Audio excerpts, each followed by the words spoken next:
All right. Well, welcome to another episode of Resilient Alpha. We're thrilled to have Marco Soriano, fourth generation of the conglomerate Soriano Group and a founder and innovator in his own right. So we're going to jump right into it because in this episode, we're going to talk about origins, where we're going, and what Resilient Alpha means to you, Marco. And then we will have time for some lightning round questions. So get ready because you won't know what's coming at you. So let's get started and I guess give everybody here, and I know because we're friends, but tell us about your family, the Soriano family, and how you got from where you were to being fourth generation innovator and founder. Well, I'm going to start by saying that as of today, the Soriano family, which is the fourth generation, moving on to the fifth generation, it's composed of 13 kids that range from the age of 16 all the way down to 2. So we're working already, training them to learn about the businesses and understand their interests and fears as well, so that they can go on to the next stages. The Soriano family, as a first generation, goes back to the early mid 1800s. As far as the records go, with my great grandfather having been a big political figure as well as an inventor in several industries, including the optimization and the automation of mobility, transportation in general speaking. So, great example set for us. And today, I think that's part of the motivation. But again, I think I see towards the future and not so much the past. Yeah, I mean, I think if everybody out there can imagine, close your eyes for a minute, and I know this is going to date ourselves going back, but Scrooge McDuck swimming through that pile of money. And I think to use a football reference, it's Vince Lombardi said the man at the mountain didn't fall there. And certainly you have in your own right started to build your own legacy here in the States. So I guess I'd like to talk a little bit about how you shifted from your family's origins to what you're currently doing. And we will talk a little bit after that about industry acronyms, but electronic vehicle motorbike. So how did that pivot come and where does that have roots in your legacy? Pivots. It reminds me of Friends. Pivots. Listen, I have always been very entrepreneurial, and I look at myself in the mirror and try to figure out why am I doing this today when I had been working in banks and had a stable, nice, secure job. But an entrepreneur in me never stopped. I remember back in college, even before that, having been such a good student. Yes. And when your friends, they come to you and like, hey, can you help me out? Or they want to cheat off of you in the exams. Yes. And you're like, yes. Or were you like, no? Now that was a yes if you buy the hamburger and the Coca-Cola later on. So it became a transaction. It wasn't always like, here, copy and have a nice day. Always transaction. So very entrepreneurial from that mode. And I love sketching as an artist would. Remember drawing like cartoons, and these are just fun stories. Yes. And the Ninja Turtles was such a big thing in my now you're dating ourselves again. Teenage Mutant Ninja Turtles. And I used to be such a good sketcher that my friends wanted my drawings, and I said, you can have it, but not just for free, man, because I got to pay at least for my pencils. So I don't know, the entrepreneur was always in me, and I guess that led into becoming what I am today as an alpha leader with standards for excellence. I mean, that's really my quote as of today. And I will, before we touch on that a little bit, share a little bit about your background, because I don't want people to look at your attire and misjudge you. You have a very strong intellectual background and a strong working background. This is just a fashion statement, people. This is not. I'm wearing my friend's Christopher Bates. Always promoting transaction. He's a fashion guy in Milan. He's a good friend of mine from Canada. And I told him I would wear his shirt, although I paid for it. My background. So I went to NYU. I went to Xavier here in it's a private school here in Manhattan. It's a private school in Manhattan where I was beat up by nuns and priests my whole life. And then I moved on to the NYU, where I did a bachelor's in arts and sciences, going towards the route of medicine. I found out that it wasn't my call. My vocation was really towards business, Right. entrepreneurship, and then I did an MBA at NYU Stern as well, where I became a professor eventually, and what they call today is an executive in residence, Right. which I teach workshops there from time to time. It's I'm 45 years of age, going back. I My education has been all in New York. I travel the world often, and having worked for Goldman Sachs, Merrill Lynch, Right. and the World Bank. Today, I'm the leader of my family office corporation. Yeah. And I remember Marco and I were walking back from an event together, and we were both actually, what do people talk about in our industry as executives on walks back to Grand Central? And we were talking about being math nerds, um, both working at Goldman and all of those things. So now I do want to get into um, the the premise behind the electric vehicle motorbikes, and the opportunities therein. So here I'll differentiate a little bit what's going on in Europe for those of you listening from abroad, where ESG, this notion of environmental, social, and governance, has strong foundations and is really still thriving. And here in the States, there's been a lot of backlash. What does it mean? It's kind of vague. Is it environment? Is it social? Is it governance? Can you be all of the things or just one of the things? Um, and here I will quote one of your favorites, Leonardo da Vinci, because of the Italian roots. Once you have tasted flight, you will forever walk the earth with your eyes turned skyward. Here, I understand that philosophically, but you're turned on the ground with a lot of RPMs. Yeah. So talk about that and some of the opportunities you see there. Why EV motorbikes? So the whole transportation system, having coming from the family who pioneered the industry, people talk about the T model. Right. That was Ford's legacy. The Soriano legacy was basically endothermic engines at that time, not just for public transportation, but also for racing. So we were among the first 8 families pioneering racing tracks, Wow. racing cars, and everything that comes with this. As of today, that's what we call Formula One. And there's also the derivation of that, derivative of that, which would be NASCAR. Okay. So with that in mind, and looking forward, understanding that algorithmically we're growing as a population, meaning more cars, more transportation will be needed. Essentially, that creates issues to the environment. Whether you're Definitely. an environmentalist or you're not, the truth is we are killing our planet. Mm-hmm. So, in my thesis and philosophy to invest, it's always important to understand that we're building for the future, which is not necessarily ours anymore, but our legacy, our children, that generation coming after. So, I look at investments from all these perspectives. Mm-hmm. So, it isn't just driven by passion or legacy tradition, but by innovation and really with big scope and the objective that whatever we do have consequences. And if those consequences are accountable, then you definitely are a alpha resilient person. Mm. Interesting. So alpha resilient, define what that means to you. So to be a leader today could mean so many different things because Right. leadership roles have different skill sets and so on. And the way I'm looking at it is by what I call standards for excellence, Okay. being accountable, responsible for your decisions, Mm-hmm. lead your people into a better world. I notice a huge disparity in humanity where there's people that want to ascend and become better Right. and so forth. And there's this whole wellness programs that have hugely grown. And then there's people that just don't care. Right.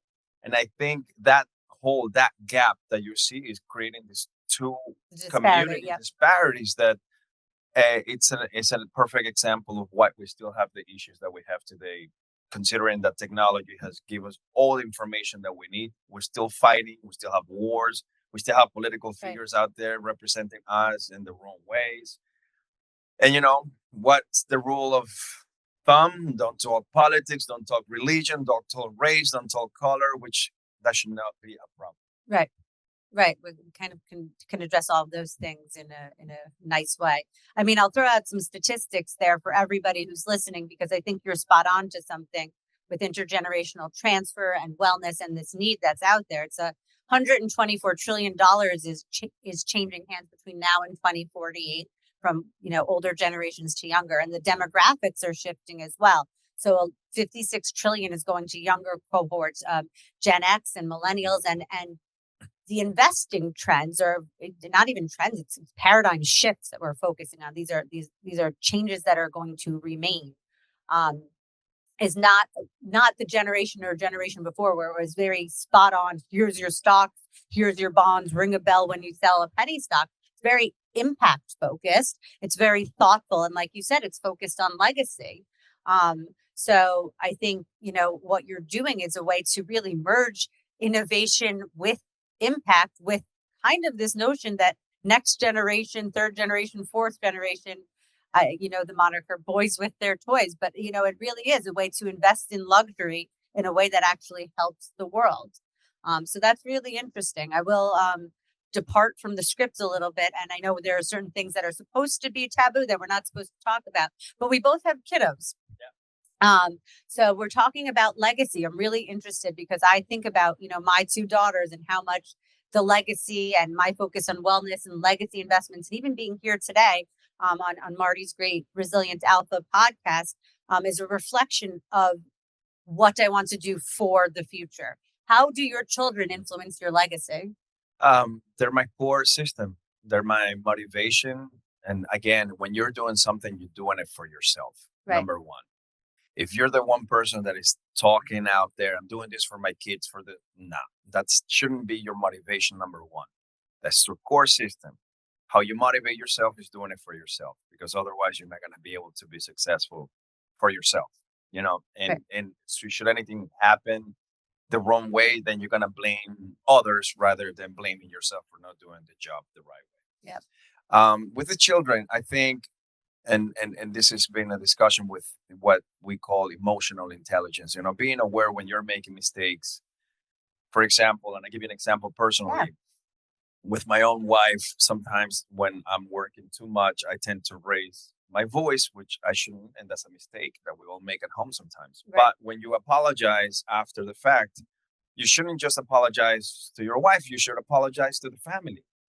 Because the children are perceiving this. Right. And if we're talking here legacy, it isn't just about money. Right. This is about core values, tradition, and that comes from mutual respect all across the board.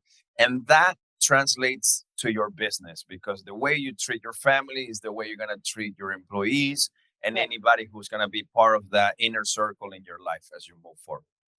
Absolutely. I couldn't agree with you more. And I actually think when folks go into their financial advisors or wherever they go, when they make a lot of money, they're being asked, the industry has it wrong. Banks have it backwards. They're being asked, what are your investment objectives? When really the question should be, what is your value system? What is the legacy? And children should be brought in younger, and they should be taught these values younger. So I think that the fact that you're espousing that and encouraging that in your family, you're living the legacy you want to leave. Start building it now, not after you've gone. Correct. I think it's important to put on our investment hats now and think about with what you're building, how this fits into the picture of investments, right? So it's interesting. I was doing a podcast several months ago, and it was on a day when there were big tariff announcements, and who knew if that was going to remain or be ephemeral, and it seems to still be ongoing. And I think there's this view, of course, that the markets are going to be volatile. Volatility is probably one of the new paradigm shifts. So how can we translate what you're building, this EV motorbike empire that you're successfully building here? You've shifted it from Italian operations to building it in the States, and how that reflects uncorrelated investments and the opportunity. First off, we've always had crises. This is not the first time in my family. I'm going to use the word endurance, because you have to endure during hard times and adapt. So having adaptability and flexibility during hard times is the most important part of any strategy. If you're too big and you cannot move and you cannot be adapted or adapt to new technologies, new places, new languages, new cultures, you're dead in the water. In our case, with the current administration and the tariffs, trade wars. We were just about to start the production in Italy for the United States as a primary market, and that wasn't going to work. The tariffs and the trade, the forex rate exchange was just going to kill us. So instinctively, and this is part of being entrepreneurial, Sure. came to the US back again in April, and I made a joint venture with a large advanced manufacturing plant out of Connecticut, New York, Connecticut, US. And now we're happy to announce officially that we'll be doing the production in the US for the US. Amazing. And, it worked out. It worked out. But again, it's about being able to adapt and be flexible when the time calls for it. And now we endure through World War I, World War II, Great Depression times. Wait, so your family actually manufactured during World War II? Absolutely. Okay. Absolutely. We did it in France, we did it in Spain, we did it in Switzerland, and now we're doing it in Italy and the United States. So this continues. Yes. And it's the endurance, and that's what defines an alpha leadership, and to be resilient, to be strong during these times. It feels at times that what there's a saying, God is choking you, but he's not going to kill you. Interesting. Yes. How you feel, but keep enduring and keep happening and pushing through it. And essentially, you'll breathe the fresh air at the end of the day. And that's what I enjoy the most as an entrepreneur. That's it. That's it. That's incredible. I mean, so wait, I'm just trying to unpack what you said. So you're taking what was manufactured. So much. I know. It's a lot to say. So much emotion. But what was manufactured in Italy, you brought it to the state of Connecticut. And now everything's going to be manufactured and produced locally. So thereby escaping all of the tariffs. So you're tariff proof, tariff resistant. Tariff proofed for the US, because we will be making our made in the US, assembling in the United States. But everything the work that we've done that starts from designing to engineering to testing to homologation. Okay. It's already been done in Europe and Italy. That's pretty much good for the whole world. Sure. Whether I wanted to come to the US or go to another country, well, that was up to me. I chose the US because being from here as well made sense. Sure. And Connecticut's really around the corner from my house in Long Island, so I'm home. That's true. That is closer. So I know you and I have gone to visit some really high-end car dealerships. I remember one time we were at Ferrari together. Marco walks in and they all know him well and give him hugs and espressos and everything. But I know why I bring that up is your standards are very, very high. So now we're thinking about alpha means change and innovation in difficult times. Some people sink or fight or flight. Some people fly, and you really think about your background and how it applies now and how you can innovate really quickly and smartly, which is very cool. But also that your standards are very high. So you're not doing it subpar or rushing to do it. You take your time pragmatically. So can you talk a little bit about, quality and some of your other standards and philosophical pillars? Yeah. So what you're touching based on is inspiration. Yes. What inspires me? I'm inspired by beauty. I'm inspired by order. I'm inspired by innovation. Okay. So whenever I see something, I'm always thinking, how can I make it better? How can I make it prettier? How can I make it more cost effective? Who will be the people that will work with me? I'm analyzing. If you ever go out to dinner with me or lunch, I'm counting people, tables, chairs. Everything. It's the math nerd in him, I swear. I'm like, like the Rain Man guy. Yes, exactly. Well, but I'm thinking from a beauty perspective, aesthetically. If there's no beauty in front of you, it's so hard to be inspired. Right. To do something better. And that's the case in a lot of countries in the world, that they don't have an infrastructure that is pretty. And it's hard to try and do business there because you're not inspired to do so. Right. When you go to a country like Italy, that's probably one of your top 3 countries in the world. There's a reason. Right. This is the architecture, the culture, the language, the food, the fashion, the cars, myself. All of these beautiful things just drive you to invest. Did you just give yourself a compliment? I may as well, because I'm not hearing anything from you. I reserve my compliments for when they're warranted, Marco. You know that. But the inspiration is driven from there, and then it becomes, part of your heart. When you put your heart, your soul, and you're inspired by all these elements, guarantee that you're going to feel successful nonetheless, and that you're going to bring to the world something great. Yes, I agree. I mean, it reminds me, I was in Italy, and I was in the museum for all of Michelangelo's sculptures, and Michelangelo very much saw the clay block, but then he saw inside where the inherent beauty was that nobody else could see. I'm not calling you Michelangelo and that brilliance of an artist, but I do see some parallels there.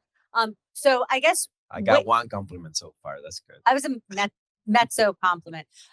So I guess where is this, from where you are now, which is, a successful manufacturing company as part of this large family conglomerate, where's the future? Where's this going?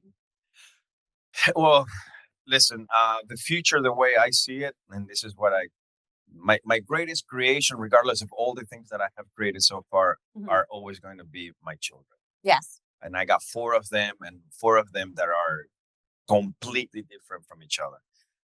The future is what I'm teaching them that they're capable to do, which is unlimited.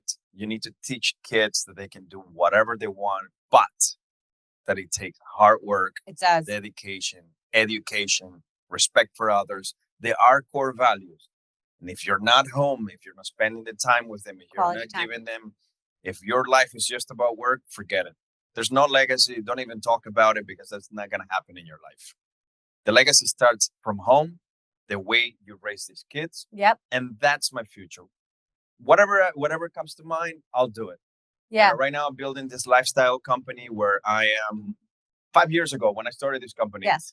And I said, hey, I'm going to make a motorcycle. And then I said, I'm going to make a fashion company. And then I'm going to buy a telecom company. And then I'm going to buy a restaurant, a hotel. And people were like, you're mad.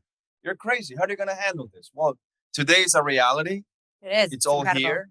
And people that were talking back then that way are hugging me, kissing me, and asking for things. Asking to go to the hotels and ride the bikes. Can I have a meal with you? I'm like, sure. Well, it happens. It so happens that 9 out of 10 people that you will meet in your life will always be those kinds of people. Right. So you got to surround by the people that have the light, that want to ascend. That's right. And just get away from those. That's what I do. Yeah, it's interesting. You brought up this notion that quality isn't just like a standard that you can hold yourself to and pick the right service providers and vendors to work with, but quality also means quality time with your kids. I completely believe that. I was swimming with my 8-year-old, and I was her play date all day, and I turned into a prune. I was in the quality time so much, but yes. So I think we'll do the lightning round in a bit, but first we'll do a chin chin, and we'll done that before. Never done that before on a podcast, but Resilience Alpha does it. So we'll launch into the lightning round questions. So let's get right into it. And we're back here on Resilience Alpha with Marco. And now we're going to get into, the whole interview has been very fun and light, but now we're going to get into some really fun lightning round questions. So let's start with some hobbies of yours that people might not expect. Oh, very few people, especially in my inner circle, know that I'm a serious musician. I'm a guitarist. I'm a singer. I have a little rock band. I've got groupies. What's the name of the band? The groupies are about my age, so it's not cute anymore. The band was called Pangea back in the day, and today I just call it, the Marco Band, whatever. The Marco Garage Band. But the group is still come around, and that's always fun. Okay. Well, yes, as I know, because I have been karaokeing with you, that you do have quite a singing voice. Why don't you sing us a couple of notes? Right now? Right now. Sing it for everybody. Let everybody. Let me see. Con te partirò. Paesi che non ho mai veduto e vissuto con te. That's it. All right, that's it. No more. You gotta pay for this. You're gonna have people throwing things on the stage here. Yeah, they're pens. Will you say? Stop it, Marco. Okay, next. Sorry. Next now question. pen is pants. Let's investments. Your investments. Investments. So your Your investments. crypto. Okay. So outside of EV motorbikes, what are you investing in? Talk about investments. Well, motorcycles, well, anything within transportation, honestly. Okay. All right. So anything that moves with wheels. I've designed a new car that I love to put in the market in the next 4 years. Bicycles I have in the market. I want to do an ATV. I'm even thinking about a helicopter, something along those lines. Nice. Things that fly, move. Yeah, now imagine well, not a space rocket like Elon Musk did, but that's really. We're not going to space just yet. Yeah, but if we want somebody to go to Mars, I already got the permission from my wife. The rover, you can go to Mars. I'll go to Mars. The whole men are from Mars thing. Yes, I got that. I was just in a helicopter. Definitely, we could use a Soriano helicopter. They're fun. They're fun. It's doable. Okay, so let's talk a little bit about giving back. I mean, clearly, the more one has, the more one can give back. What you went to private school. My private school was not for self, but for service. So talk about philanthropy and what it means to you. All right. So ultimately, I definitely have embraced philanthropy in a big part. Why? Because within our businesses, a lot of the women that work with us, 3 of them had breast cancer. Okay.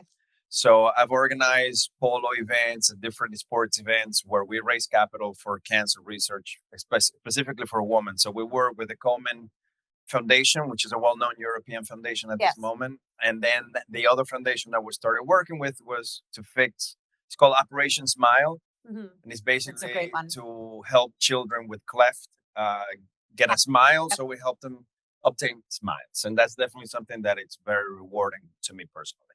That's amazing.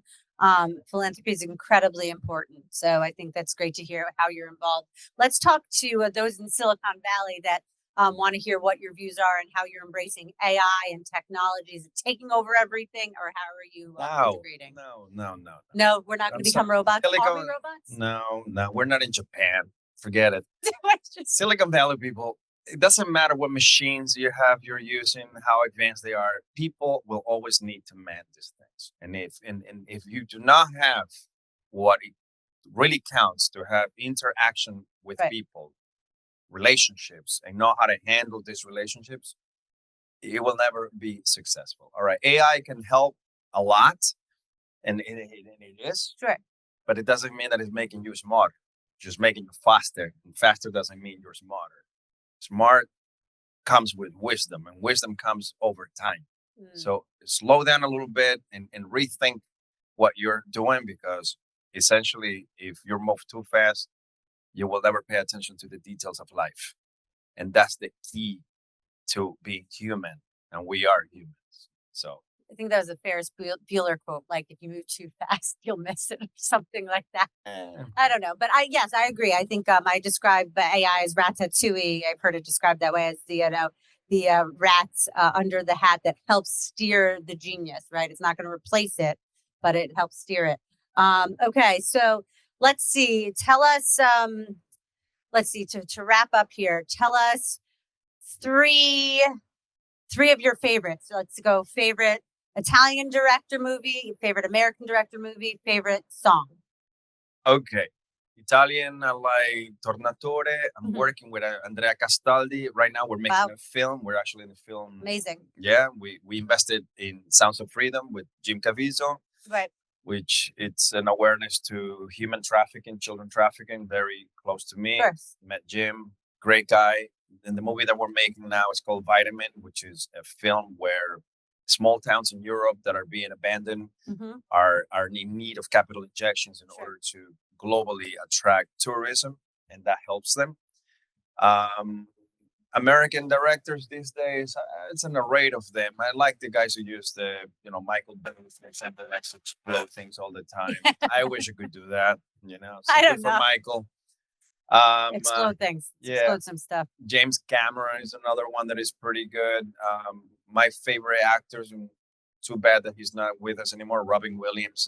I used to love Good Will Hunting. Yeah. Great movie. That movie, but his sense of humor was just amazing. Don Rickles, if I go back in time a little bit, because that guy was also funny. And then the last question was in terms of favorite song. Oh, I love music. I just love music in different languages. I love Einaudi, Ludovico Einaudi right now is my favorite pianist composer. Amazing. And I find a lot of inspiration in his music for a lot of things that I do these days. So let's say when you were walking over here, what was playing on your? No, I was listening to 80s rock. I'm still stuck in the 80s rock and roll, and I voice it out. And sometimes people look at me like, "What the hell is he talking He's about?" one of Or those people that singing, "What sings language is that?" And I'm just going, it's okay. All right, last question. Give us 3 words that you think you want to represent your legacy and who you are as of this current moment. Then we can do another podcast in like 6 months or 2 years and see how they change. Yeah. Listen, start with traditions. More, Love it. that fabric that we all need. Have it, build it, learn it, because it's your core system. So tradition. Then it moves on to innovation. Mm-hmm. Means be fast, adapt, flexible to technologies. Don't become one of those companies that will be replaced because they didn't have a payment system in place, or a tap system for credit cards, or an NFC system on your phone to take payments. You need to be quick on that, on your feet. Yep. And ultimately, excellence. Excellence. It's a Sure. big word, but excellence. Everything that you do it with your heart, and do it to really bring about great product, a great service. Don't think cheap, because if that's your approach, cheap dies. Yeah. So tradition, innovation, and excellence. You heard it here. The other underlying word that I see and that you exude is passion and energy. We all should have a Marco on our team, but he would definitely be the team leader. Yeah. Called the Soriano factor. The Soriano factor. Look it up. All right. Well, this has been great, my friend.